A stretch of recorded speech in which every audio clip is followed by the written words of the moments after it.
Good morning, students. So today we will discuss about molecular diagnosis.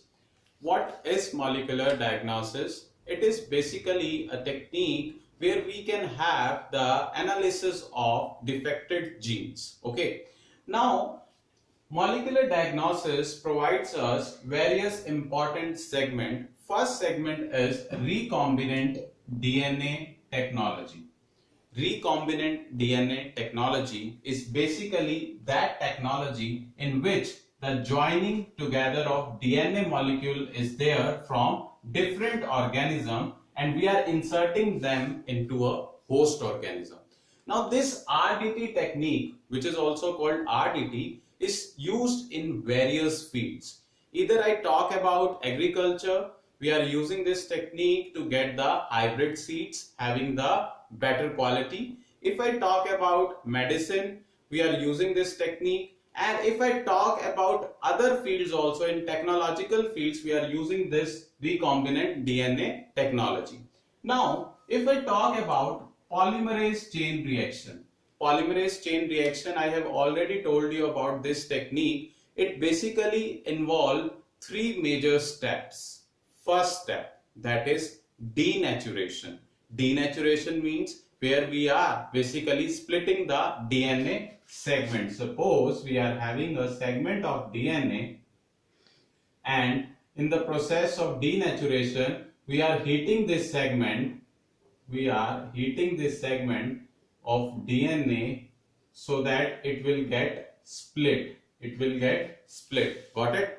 And this denaturation process is done under high temperature. Then you know that we are having the second step, that is annealing. In case of annealing, we are joining a primer that is basically a thermus aquaticus, which basically help in the amplification of the DNA. Got it?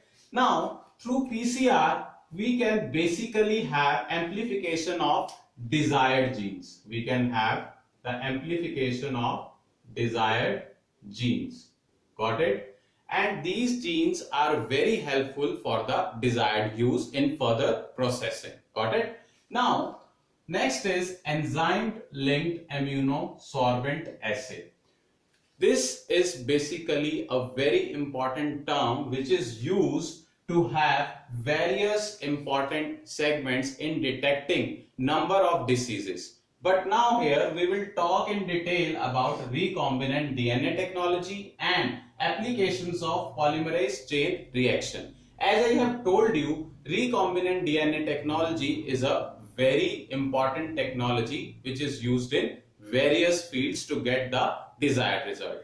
But here now I will tell you about some of the important applications of polymerase chain reaction. In case of polymerase chain reaction, we can have its various applications. First, very low concentration of bacteria or virus can be detected by amplification of their nucleic acid by PCR. Suppose if a person is suffering from any kind of disease, either the disease is caused by bacteria or virus, that is detected by using this technique of polymerase chain reaction, because we can amplify that segment of nucleic acid by using the PCR. Got it? Now, second point, PCR is used to detect HIV suspected AIDS patients. Those who are having AIDS, you know that what is AIDS? AIDS are caused due to the sexual contact, and this type of diseases or disorders, they can be treated by the PCR also. Got it? Now we are having PCR is used to detect mutations in gene in cancer patient. You know that cancer is basically a very, you can say, acute problem, chronic disease or disorder. This cancer is basically caused due to the mutated genes, and the genes which are responsible for cancer causing are called the oncogenes. Got it? They are called the oncogenes. And these genes, they cause the cancer in a patient, or we can say in a healthy person. Now, to detect their mutated genes, we use the PCR.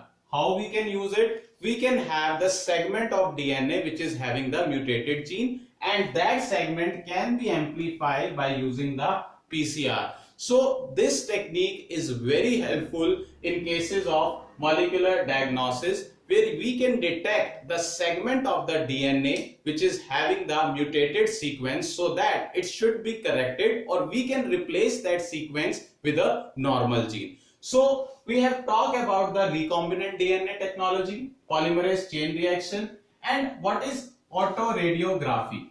This autoradiography is basically very important technique that we will discuss in the next video.